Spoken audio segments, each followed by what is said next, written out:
अस्सलाम वालेकुम स्टूडेंट्स। आज का जो हमारा टॉपिक है वो है gram atom, gram molecule and gram formula. तो स्टूडेंट्स सबसे पहले जो है आपको अंडरस्टैंड करना है जो basic term that is gram atom. इसी तरह मैं आपको बताऊंगी कि ग्राम मॉलिक्यूल क्या होता है और ग्राम फार्मूला क्या होता है और उनमें क्या डिफरेंस है। तो स्टूडेंट्स ग्राम एटम की बात करें तो हम सबसे पहले हमें पता हो कि जब भी हम कोई एटॉमिक मास जो है किसी भी एलिमेंट का एटॉमिक मास हम ग्राम्स में एक्सप्रेस करेंगे तो उसको हम कहते हैं ग्राम एटम, और उसको हम ग्राम एटॉमिक मास भी कहते हैं और उसको ग्राम मोल भी कहते हैं और simply mole of that substance या मोल ऑफ द एलिमेंट कहते हैं। इसी तरह जब हम ग्राम मॉलिक्यूल की बात करते हैं तो इसमें क्या होता है कि मॉलिक्यूलर मास जो होता है, इसमें जो इम्पॉर्टेंट बात आपने याद रखनी है वो ये है कि जो ग्राम एटम है इसमें आप एटॉमिक मास को आप एक्सप्रेस करते हो, एलिमेंट के एटॉमिक मास को एक्सप्रेस करते हो ग्राम्स में, तो उसको हम ग्राम एटॉमिक मास कहते हैं या ग्राम एटम कहते हैं। और ग्राम मॉलिक्यूल में क्या होता है कि जो मॉलिक्यूलर मास है, ठीक है, किसी भी सब्सटेंस का मॉलिक्यूलर मास जब आप ग्राम्स में एक्सप्रेस करते हैं तो उसको हम कहते हैं ग्राम मॉलिक्यूल। और ग्राम फार्मूला की अगर हम बात करें तो हम कहते हैं कि जब फार्मूला यूनिट जो है किसी भी आयनिक सब्सटेंस की जब का जो है फार्मूला यूनिट, जब आप फार्मूला यूनिट मास जो है आप ग्राम्स में एक्सप्रेस करते हैं तो उसको हम कहते हैं ग्राम फार्मूला। तो स्टूडेंट्स आपने जो है सबसे पहले डिफरेंस देख लिया, ग्राम एटम क्या होता है, ग्राम मॉलिक्यूल क्या होता है और ग्राम फार्मूला क्या होता है।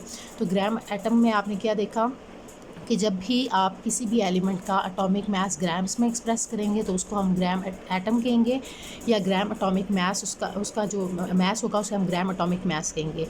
इसके अलावा जब ग्राम मॉलिक्यूल की बात करें तो इसमें आपने क्या लेना है, इंपॉर्टेंट बात जो है वो ये है कि मॉलिक्यूलर मास किसी भी सब्सटेंस का तो उसको आपने ग्राम्स में एक्सप्रेस करना है तो वो ग्राम मॉलिक्यूल होगा। और इसी तरह जो है आयनिक सब्सटेंस अगर आपके पास कोई है जैसे कि NaCl है तो वो फार्मूला यूनिट मास उसका जब आप ग्राम्स में एक्सप्रेस करेंगे तो वो ग्राम फार्मूला होगा। तो एक बात याद रखनी है स्टूडेंट्स, जो आयनिक सब्सटेंस होता है तो उसका हमेशा जो मास होता है वो आप उसे फार्मूला मास यूनिट मास में एक्सप्रेस करते हैं। उसके बाद जो है अगर हम फार्मूला की बात करें कि हम किस फार्मूला के थ्रू हम ग्राम एटम्स को या ग्राम मॉलिक्यूल को या ग्राम फार्मूला को डिटर्मिन करते हैं, तो उसके लिए ये फार्मूला जो है मैंने मेंशन किया है। सबसे पहले हम डिस्कस करते हैं कि ग्राम एटम को कैलकुलेट करने के लिए जो फार्मूला रिक्वायर्ड है। ग्राम एटम को कैलकुलेट करने के लिए जो फार्मूला एटम को कैलकुलेट करने के लिए जो फार्मूला आप यूज़ करते हैं वो है number of gram atoms is equals to mass of the element in grams. आपने मास लेना है एलिमेंट का ग्राम्स के अंदर, जैसे कि मैंने भी आपको बताया कि एटॉमिक मास उस एलिमेंट का आपने ग्राम्स में एक्सप्रेस करना है और डिवाइड करना है उसको molar mass of that element, उसी एलिमेंट के मोलर मास से आपने इसको डिवाइड कर देना है। इसी तरह जब आप फार्मूला जो है ग्राम मॉलिक्यूल का फार्मूला जो है आपने ग्राम मॉलिक्यूल आपने number of gram molecules find out करने हैं तो फिर आपने फार्मूला जो अप्लाई करना है वो क्या होगा कि यहाँ पर आपने जस्ट क्या लेना है, यहाँ पर मास ऑफ एलिमेंट लिया था इन ग्राम्स, अब यहाँ पर क्या होगा मॉलिक्यूलर सब्सटेंस जो है उसका मास लेंगे। यहाँ पर एलिमेंट लिया था ग्राम्स में मास लिया था उसका, और यहाँ पर मॉलिक्यूलर सब्सटेंस का मास आप लेंगे ग्राम्स में और उसको डिवाइड करेंगे molar mass of that substance. जो भी सब्सटेंस आप लेंगे उसी के मोलर मास से उसको डिवाइड करेंगे। इसी तरह अब हम आते हैं थर्ड वाले उसकी फॉर्म में, जैसे दैट इज़ ग्राम फार्मूला। तो ग्राम फार्मूला अगर आपने कैलकुलेट करना है किसी भी आयनिक सब्सटेंस का तो उसके लिए जो आप फार्मूला यूज़ करते हैं that is number of gram formula is equals to mass of ionic substance. अब यहाँ पर आपने जो डिफरेंस देखा वो ये था कि यहाँ पर आपने एटम की जब बात करते हैं ग्राम एटम की तो उसके लिए हमेशा एलिमेंट की बात करते हैं, जब ग्राम मॉलिक्यूल के लिए तो मॉलिक्यूलर सब्सटेंस लेंगे, और जब फार्मूला की बात आएगी तो हम हमेशा आयनिक सब्सटेंस फ़ौरन से आपने याद रखना है कि हम आयनिक सब्सटेंस की बात कर रहे हैं। और जब आप उसको ग्राम्स में एक्सप्रेस करेंगे तो हम उसको कहते हैं number of gram formula calculate कर सकते हैं और उसको हम डिवाइड करेंगे formula mass of ionic substance. अब यहाँ पर जो इंपॉर्टेंट बात है वो याद रखनी है आपने कि आयनिक का वर्ड जब भी यूज़ होगा तो आपने उसके लिए फार्मूला यूनिट मास या फार्मूला मास जो है उसका वर्ड यूज़ करना है, या formula mass of ionic substance को इस तरह से मेंशन करना है। यहाँ पर आप इस तरह से इसको मोलर मास नहीं मेंशन करेंगे बल्कि आप इसको फार्मूला मास जो है आयनिक सब्सटेंस का मेंशन करेंगे।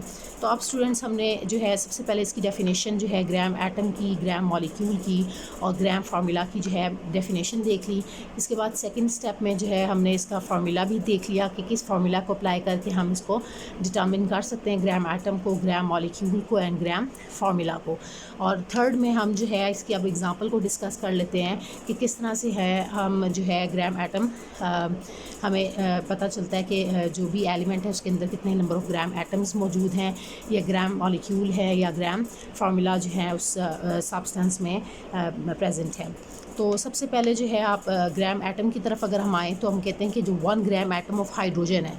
अब यहाँ पर हाइड्रोजन एक सिंगल एटम, जो सिंगल उसका एलिमेंट की हम बात कर रहे हैं, तो उसका जो है जब आप उसका मास एक्सप्रेस करेंगे ग्राम्स में तो उसको हम कहते हैं ग्राम एटम। तो अब यहाँ पर इसका मास अगर आप देखें तो वो होता है 1.008 ग्राम्स। तो हमने इसको एक्सप्रेस किया ग्राम्स में, इसके एलिमेंट हाइड्रोजन एलिमेंट के मास को हमने ग्राम्स में एक्सप्रेस किया, तो हमने इसको कह दिया 1 ग्राम एटम ऑफ हाइड्रोजन।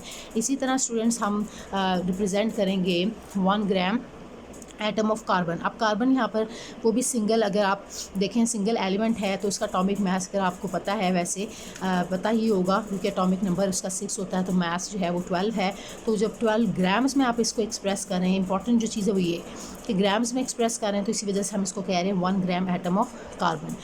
अब स्टूडेंट्स हम इसी तरह मॉलिक्यूल को भी देखते हैं कि 1 ग्राम मॉलिक्यूल जो है, अब यहाँ पर एग्जांपल ले लिए वाटर की, H2O की। अब यहाँ पर H2O को देखें तो उसका 18 ग्राम्स जो है वो आ रहा है ग्राम मॉलिक्यूलर मास, या आप इसे कहते हैं ग्राम मॉलिक्यूल ऑफ वाटर। तो कितना आ रहा है 18। अब इसको आप कैलकुलेट भी कर सकते हैं, कैसे, क्योंकि हाइड्रोजन का आपको पता है 1.008 है, तो जब हम इसको मेंशन करते हैं तो हम इसको सिंपल 1 मेंशन करते हैं। तो अब यहाँ पर 2 हाइड्रोजन्स हैं, तो आपने इसको कर लिया 2 ऐड 2। ऑक्सीजन जो है वो आपको पता होगा इसका एटॉमिक मास जो है वो 16 होता है, तो 2 + 16 क्या हो गया 18। तो आपने डिटर्मिन कर लिया कि वाटर जो है इसका ग्राम मॉलिक्यूलर मास जो है वो 18 ग्राम्स है। तो ये आपको जो है डिटर्मिन कर लिया। इसी तरह स्टूडेंट्स जो है आपने ग्राम मॉलिक्यूल जो है सल्फ्यूरिक एसिड का, इसको हम कहते हैं sulphuric acid, that is H2SO4। इसका हम जो है मास, ग्राम मॉलिक्यूलर मास या ग्राम मॉलिक्यूल हम फाइंड आउट करते हैं। तो कैसे करेंगे कि H2 है, जैसे मैंने अभी आपको मेंशन किया है कि H2 है, तो आपने क्या करना है कि हाइड्रोजन 2 होंगे। इसी तरह सल्फ़र जो है इसका एटॉमिक मास देखें तो वो 32 होता है, और 4 ऑक्सीजन है तो आपने 4 यहाँ पर रख के, और साथ में जो है ऑक्सीजन एटॉमिक मास उसका 16 है। तो आप जब इसको मल्टीप्लाई करेंगे तो आपके पास आ जाएगी जो वैल्यू आएगी वो आएगी 98। ठीक है, तो आप इसको कैलकुलेट करेंगे, कैलकुलेटर से आपने कैलकुलेट भी करके देखना है कि वाकई में ये वैल्यू आ रही है या नहीं आ रही है। ठीक है, ताकि आपका जो कॉन्सेप्ट है वो और ज़्यादा स्ट्रॉन्ग हो सके। फिर स्टूडेंट्स आपने जो नेक्स्ट आपने देख लिया यहाँ पर ये 18 ग्राम्स और ये 98 ग्राम्स है। अब इसी तरह हम ग्राम फार्मूला जो है या ग्राम फार्मूला मास जो है NaCl का वो डिटर्मिन करते हैं, जो कि मैंने अभी आपको बताया कि जब आप आयनिक सब्सटेंस का ग्राम्स में मास एक्सप्रेस करेंगे तो उसको ग्राम फार्मूला कहेंगे। तो ये आ रहा है 58.50 ग्राम्स। तो अब इसको भी डिटर्मिन कर लेते हैं कैसे कि NaCl का जो है वो मास आ रहा है ग्राम फार्मूला मास। तो Na क्या है, इसका एटॉमिक मास अगर आप देखें तो 23 होता है। ठीक है, और जो Cl है इसका एटॉमिक मास जो होता है वो 35.5 होता है। ठीक है, तो ये आपने जब इनको आप सम अप करें, कंबाइन कैलकुलेट करें, तो ये आपके पास आएगा 58.50 ग्राम्स। तो स्टूडेंट्स इस तरह से आपने जो है एटॉमिक मास एलिमेंट का वो भी डिटर्मिन कर लिया। इसी तरह जो है ग्राम मॉलिक्यूल जो है या मॉलिक्यूलर मास जो है वो एक्सप्रेस किया ग्राम्स में, तो ग्राम मॉलिक्यूल भी आपने डिटर्मिन कर लिया, उसका मास भी, और किस तरह से हम ग्राम फार्मूला मास जो है वो डिटर्मिन करते हैं उसको भी हमने जो है कैलकुलेट कर लिया। तो स्टूडेंट्स होप्स हो के जो है आपको ये सारा कॉन्सेप्ट क्लियर हो गया, और अगर इससे रिलेटेड कोई भी आपका क्वेश्चन है तो आप जो है वो मुझसे कमेंट्स में पूछ सकते हैं। Thank you so much students.